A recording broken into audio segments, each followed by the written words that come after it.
welcome to Module 2, Section 1, Korean into English sentences, business sentences, translation. So I hope you guys all did the homework and tried it out for yourself. Now I'm going to go into each sentence and break it down to show you how to put it together. So let's start with number 1. 회사는 이미 상당 기간 동안 조기 퇴직금을 제공하고 있다. So what is the main verb here? 제공하고 있다, and the noun here is 회사. So the company,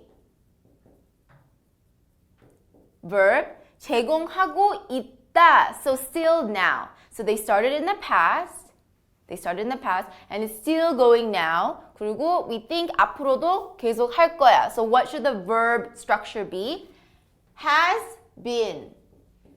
Okay, they did it in their past, they're still doing. Has been, now what do we know about has been? It always has to be verb ing.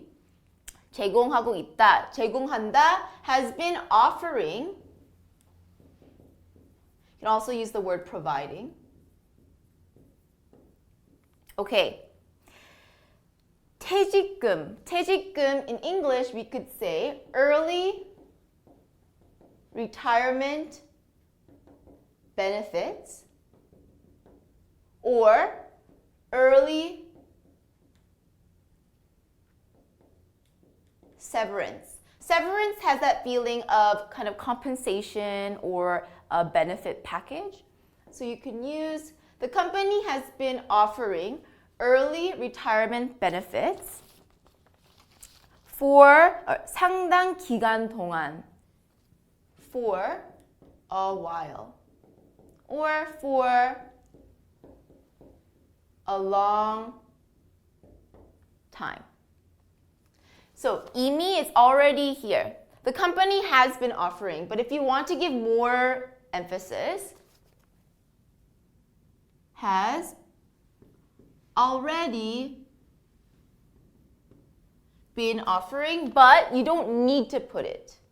Okay, because we already know that they've been doing this. They have been giving this for a long time. Okay, so the company, I just want to talk about the difference between the company and a branch or a firm. I discussed it a little bit in Module 1, but as I said, company, it's more of a brand. It's the brand. So LG, Samsung, Apple, these are brands. And then branches or firms or businesses, these are more of the place or the building. All right? So Apple, the Apple company has many businesses or has many branches all over the world. There is a new Apple business or a new Apple store or branch that opened in our city. And firm, it's similar to branch, but it's usually just giving a service, not a product.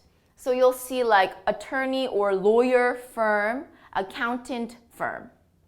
So difference is company is the brand, is the name, whereas these three things are places. Okay, number 2, an example answer. The janitor found the missing key buried beneath a pile of papers that were about to be tossed away. So the Korean, what is the verb here? 발견하다. And then you also see 막 버리려던 종이 더미. So which one do we start with? As I said, always go with the one at the last. That's the main verb here. The 막 버리려던, that verb is just describing something, right? So 발견하다. Who 발견했어? The janitor. Found.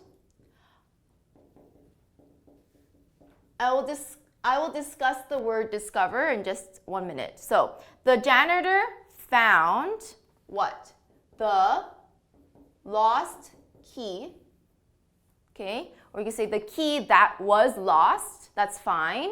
But if we can make it more simple by just putting the adjective, that's always easier. Found the lost key. Where did he find the lost key? 밑에서. Under or beneath what? 종이 더미.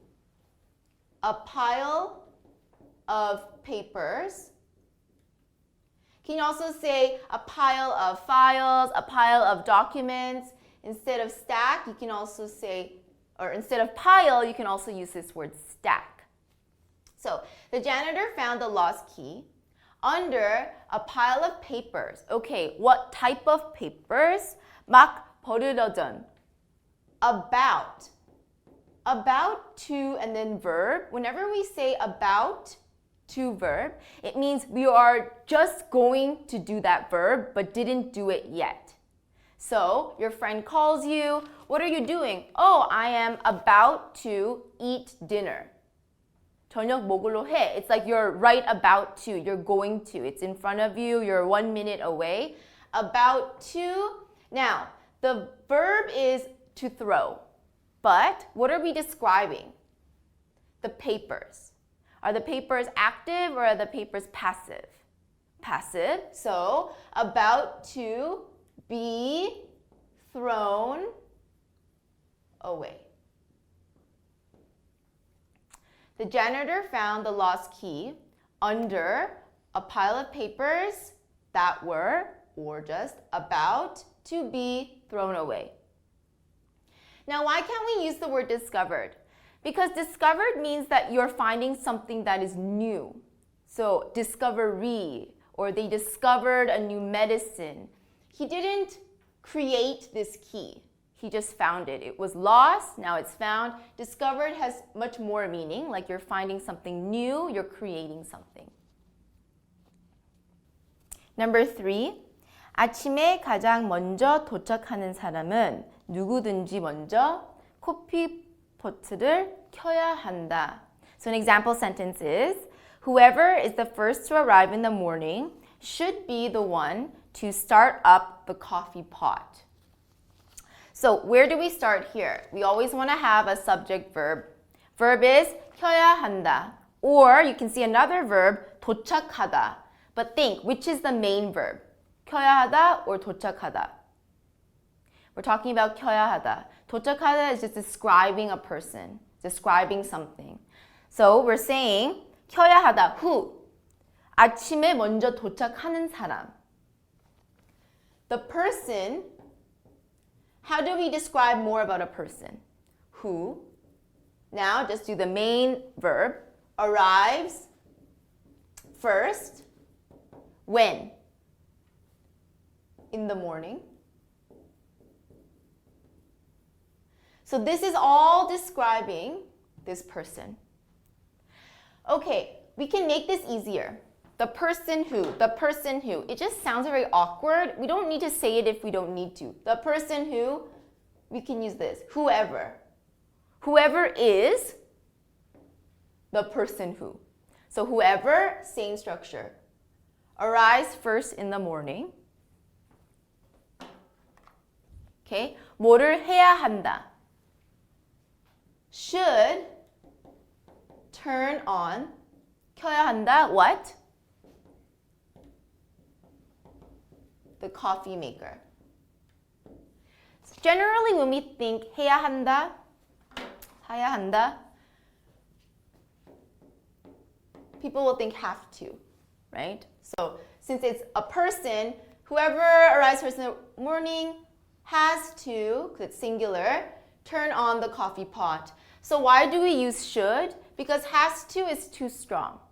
꼭 해야 한다. So if she doesn't, or whoever this person is doesn't do this, they're going to be in big trouble. But look at the sentence. It's talking about just a coffee maker. It's not a big deal. It could be annoying, but it's not a huge deal. This sounds too strong, like this coffee maker, or to have coffee, it's very, very, very important.